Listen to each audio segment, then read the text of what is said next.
The first time I see Sage, I'm lying face down on a yoga mat, trying not to cry from the knot in my lower back. My doctor said yoga would help with the stress and the chronic pain. What she didn't mention was how vulnerable I'd feel in a room full of flexible strangers, or how the instructor would make my heart race for entirely different reasons. Breathe into the discomfort, Sage says, her voice low and soothing as she moves through the dimly lit studio. Candles flicker along the walls, and soft music plays from hidden speakers. Let your body release what it's been holding. I try to focus on my breathing, but then I feel her presence behind me, her hands warm and confident, pressed gently against my lower back. "May I?" she asks quietly. I nod, not trusting my voice. Her touch is professional but firm as she guides my hips into proper alignment. I catch a scent of sage and lavender, and when I glance up, I see her watching me with these incredible green eyes. "You're holding a lot of tension here," she murmurs, her fingers working along my spine. "What do you do for work?" "Marketing consultant," I manage to say. "Lots of sitting, lots of stress." She smiles this knowing, almost sad smile. "I can tell. Your body's been protecting you, building walls. We need to teach it that it's safe to let go." Something about the way she says "we" makes my stomach flip. After class, I'm rolling up my mat when Sage approaches. Up close, she's even more striking. Long, dark red hair falls in waves past her shoulders, and she's wearing a fitted tank top that shows off her toned arms. "Riley, right?" she asks, checking her class roster. "First time at the studio? That obvious?" I laugh nervously. "You did great," she says warmly. "But I noticed you struggling with some of the poses. Have you considered private sessions?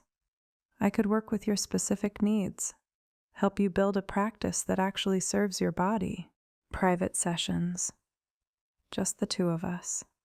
My brain short circuits for a moment. Yeah, that might be good," I hear myself saying. Sage's smile widens. "Perfect. How about Tuesday evening? I have a slot at 7.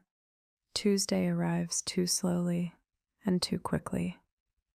I spend the entire day distracted at work, telling myself this is just yoga, just exercise, just a professional relationship with an instructor who happens to be gorgeous and touched my back in a way that I haven't stopped thinking about for 3 days. The studio is empty when I arrive. Sage is setting up, her movements fluid and graceful as she arranges bolsters and blocks. "Hey," she greets me. And is it my imagination, or does her voice sound softer than before? Ready to dive deeper? We start with breathing exercises. She sits facing me, close enough that our knees almost touch, and guides me through pranayama. "Feel your breath moving through your body," she instructs. "Notice where you're resisting." I'm resisting a lot, actually. Resisting the urge to stare at her lips as she demonstrates the breathing pattern. Resisting the awareness of how close she is. "You're in your head again," Sage says gently. "Come back to your body." She reaches out and places one hand on my chest, just above my heart. The touch sends electricity through me. "Breathe here," she says. "Let me feel your breath." I try to focus, but all I can feel is the warmth of her palm through my thin tank top, the weight of her touch, the intensity of her gaze. "Good," she murmurs. Just like that. We move into poses, and Sage adjusts me constantly, her hands on my hips during warrior pose, guiding my shoulder blades together in cobra, pressing down on my sacrum in child's pose. Each touch lingers just a moment longer than necessary, or maybe I'm imagining it. "Let's try supported fish pose," she says, positioning a bolster lengthwise on the mat. "Lie back. This will open your heart center." I recline over the bolster, arms spread wide, chest lifted. It's an incredibly vulnerable position, and I'm acutely aware of how my tank top has ridden up slightly, exposing my midriff. Sage kneels beside me. "Breathe into the stretch," she says, and then her hands are on my rib cage, thumbs pressing gently. "Feel how much you're holding here." Her face is above mine now, those green eyes locked on me. The studio is so quiet I can hear both of our breathing, slightly uneven, slightly faster than it should be for this pose. "Sage," I whisper, not even sure what I'm asking for. Her hands still on my ribs. "Yeah?" I swallow hard. I think I'm feeling something that isn't about yoga. For a long moment, she doesn't move. Then slowly, she leans back and sits on her heels, creating distance. "I know," she says quietly. "I've been feeling it too." My heart hammers against the bolster. "Is that allowed?" She laughs softly, running a hand through her hair. "Technically, I should probably refer you to another instructor." She meets my eyes, but I don't want to do that. I sit up carefully, the stretch still pulling at my chest. "What do you want to do?" Sage stands, pacing to the window. The evening light catches her hair, turning it copper. "I want to keep teaching you yoga. I want to help you heal your body." She turns back to me. "And I want to kiss you so badly I can barely focus on the poses anymore." The honesty of it steals my breath more effectively than any pranayama. "So kiss me," I say. She crosses the space between us in 3 steps. Her hands cup my face, and then her lips are on mine, soft at first, questioning, giving me a chance to pull away. But I don't pull away. Instead, I wrap my arms around her waist and pull her closer, deepening the kiss.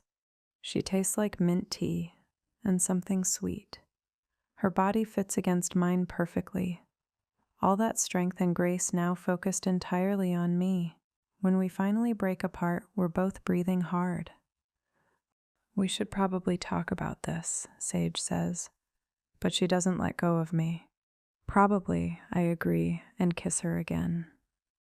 We end up on the mat, the forgotten yoga props scattered around us. Sage's hair falls around us like a curtain as she hovers above me, her lips trailing down my neck. "Tell me if this is too much," she murmurs against my skin. "It's not enough," I breathe back. Her hands slide under my tank top, fingers splaying across my ribs, the same place she touched during the pose, but now with entirely different intention. I arch into her touch, and she makes this small sound of appreciation that sends heat pooling low in my belly. "You're so beautiful," she whispers, pulling back to look at me.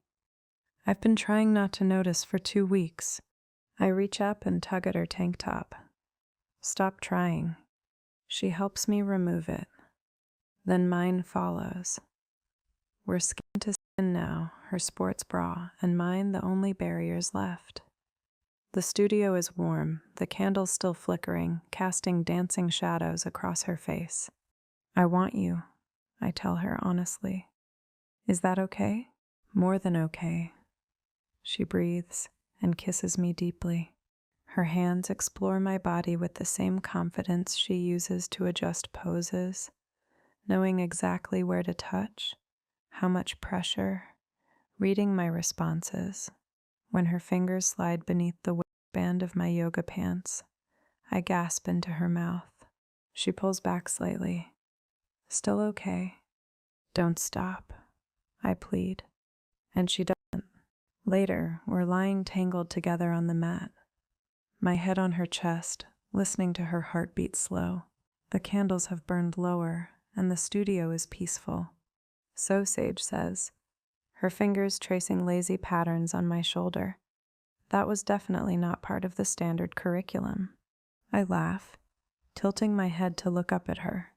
Should I leave a review? "Excellent instruction, very hands-on approach." She grins and kisses my forehead. I should probably feel guilty about this. Professional boundaries and all that. "Do you feel guilty?" "No," she admits. I feel like I just found something I didn't know I was looking for.